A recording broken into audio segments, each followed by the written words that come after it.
Israel और Iran के समर्थक लड़ाकों की लड़ाई कई देशों के बारूदी घमासान में बदलती दिख रही है, जिसमें नेतन्याहू की हार की 100% गारंटी भी दी जा रही है। क्योंकि इजराइल ईरान टकराव में सऊदी अरब के प्रिंस मोहम्मद बिन सलमान वॉर चेंजर लीडर बन चुके हैं। प्रिंस सलमान के हाथ इस युद्ध की सुप्रीम कमान ईरान थमा सकता है। प्रिंस सलमान को प्रेसिडेंट पुतिन का भी फुल सपोर्ट मिल सकता है। यानी इजराइल के खिलाफ युद्ध में अब अरब वर्ल्ड का अलायंस उतरने जा रहा है। क्राउन प्रिंस मोहम्मद बिन सलमान को ईरान ने साध लिया है, जिसके साथ ही अरब वर्ल्ड का सबसे ताकतवर और दौलतमंद साथी ईरान के साथ आ चुका है। प्रिंस सलमान के ईरान के खेमे में आने का मतलब नेतन्याहू को अच्छी तरह मालूम है। सऊदी अरब और ईरान का गठबंधन खाड़ी युद्ध का रुख पलट सकता है। दो कट्टर और जानी दुश्मनों की पीस डील हो चुकी है। सौदेबाजी में ईरान को वॉर जोन में सपोर्ट मिलेगा तो प्रिंस सलमान ईरान से अच्छा खासा प्रॉफिट हासिल करने वाले हैं। ईरान की नई रणनीति का पूरा ब्यौरा देखने से पहले इसके साइड इफेक्ट का ट्रेलर देख लीजिए। युद्ध को बारूदी डोज की मात्रा बढ़ती जा रही है। हिजबुल्लाह ने इजराइल पर 60 रॉकेट दागे हैं। इजराइल में सिर्फ एक जख्मी हुआ, कुछ इमारतें टूटी, लेकिन बदले में इजराइल ने बेरूत को आधी रात से दहलाना शुरू कर दिया। रविवार की सुबह तक मिसाइलें बरसाता रहा। इजराइल के हमले में बेरूत में 20 लाशें गिरी, 60 से ज्यादा लोग घायल हो गए। शहर के माली नुकसान का अब भी अंदाजा नहीं लगाया जा सका है। इजराइल अंधाधुंध बंकर बस्टर बम के धमाके कर रहा है, तो उधर हिजबुल्लाह फाइटर भी जोरदार पलटवार कर रहे हैं। लेबनान से इजराइल पर हिजबुल्लाह के रॉकेट और ड्रोन दागे गए। मध्य इजराइल में हिजबुल्लाह ने 60 रॉकेट की बौछार कर दी। इजराइल के डिफेंस सिस्टम ने बाकी 5 रॉकेट हवा में ही मार गिराए, लेकिन तेल अवीव के उत्तर में नेतन्याह और हर्जलिया सिटी में रॉकेट की बौछार जारी है। हिजबुल्लाह के रॉकेट अटैक का सबसे ज्यादा जोर मेटुला सिटी में दिखाई दे रहा है। लेबनान से रॉकेट दागे जाने के बाद मेटुला में भारी नुकसान की खबर है। उत्तरी इजराइल में मेटुला परिषद के प्रमुख डेविड अजोलाई ने 8 रॉकेट धमाके की पुष्टि की है। इन धमाकों से कई इमारतें खंडहर में तब्दील हो चुकी हैं। אנחנו מדברים כרגע על משא ומתן אפשרי להסדרה. האמריקנים מובילים את זה. אני אומר, זה מתבצע רק תחת אש. הוא מתבצע עם הרבה מאוד אש.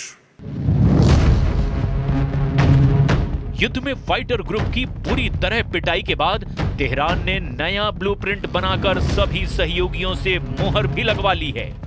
रातों रात हुए बदलाव के बाद ईरान समर्थक लड़ाका ग्रुप भी अब इजराइल पर टूट पड़े हैं। रविवार की सुबह लेबनान से इजराइल में भीषण रॉकेट हमला हुआ है।